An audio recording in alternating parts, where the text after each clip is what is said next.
Well, the presentation is about aspects of leadership as it affects the use of big data and analytics. It questions how accurate our data is, how much we believe our data, how much we believe the algorithms we use in the analytics, and it also questioned aspects of how much of big data as opposed to small data is relevant. And then I finished off with a few slides which cover some of the aspects of GDPR which are actually valuable to people. The risks are, if you breach the regulations, you're at risk of up to 20 million euros or 4% of world turnover, whichever is the larger. And it applies to every organization worldwide if they are touching personal data of European Union citizens. So it's very, very serious. It's very interesting. What we can do with big data, with analytics, statistics, basically, and modeling, is find out the what, the how much, the how many, most of the time. But we can't understand, and that gives us correlation. But statistics can never give us causation. What's causing it? Why is it happening? So to find the answer to the why question, or what should we be doing, you often have to go and talk to people. One of the fundamental problems that we see a lot of the time, and the difference between Amazon and Alpha House and Netflix and House of Cards, was using the analytics as a sole process, which was a failure, whereas the success with House of Cards, yes, used lots and lots of big data, but it also used human scale data in terms of the viewers of the pilots, as well as the human understanding, experience, intuition of the program team who then laid out House of Cards, which has become incredibly successful. So it's a mix. If you want to find out what or how much, your big data will often tell you a lot, but not always. And that kind of is a problem if you're using social media stuff, because we have incredibly biased samples there. The people who tweet are a very small select group. The people who post on hotel and restaurant websites are again a very small self-selected group who are angry about something that didn't work.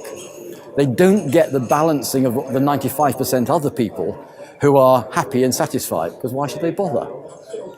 And so you've got this big problem, and you've got to think carefully and what you're trying to achieve, what your data can tell you. Is it contaminated?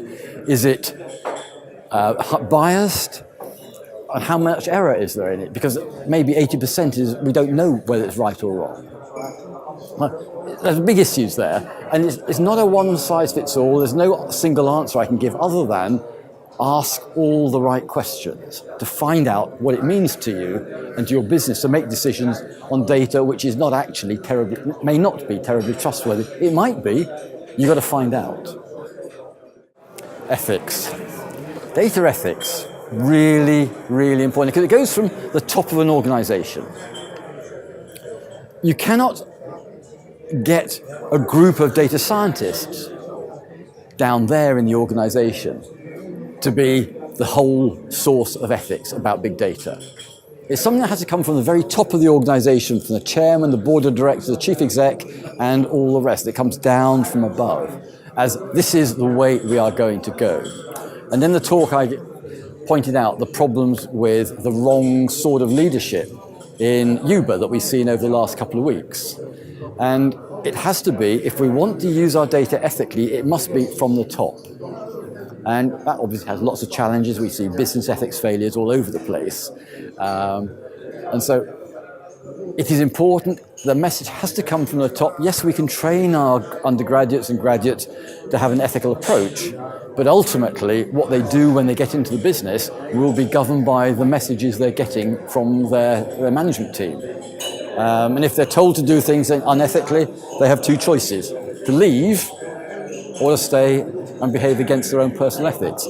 And so, whilst I believe it's very, very important we teach our undergraduates the ethical approach, ultimately it's their choice as to whether they do it or not in the context of the corporate environment they go to. And whilst I'd love that all companies would become ethical, that's kind of not going to happen.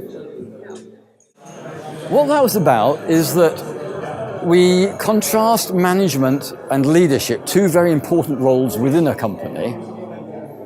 Leadership is sort of setting the direction, getting everybody to follow, whereas management is about organizing resources and tasks and stuff and making sure it happens. Now, part of leadership is not just, you can just walk into the distance and nobody follows you.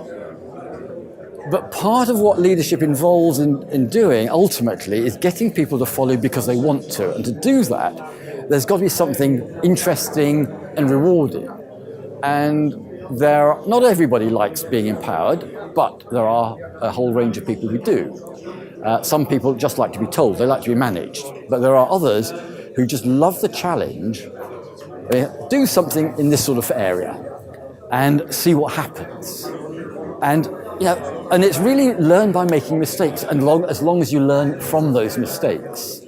And it's this sort of area about evolving empowerment is, if you get your analytics team or you get your, those users who are becoming the analytics aware users trying to make decisions, if you can encourage them that, we're not going to punish you if you make a couple of mistakes, as long as you learn from those mistakes and start doing things better for the company, so that all the customers or the relevant stakeholders are getting a better service, a better experience, a better something, or the company getting more profitable, if that's one of the things.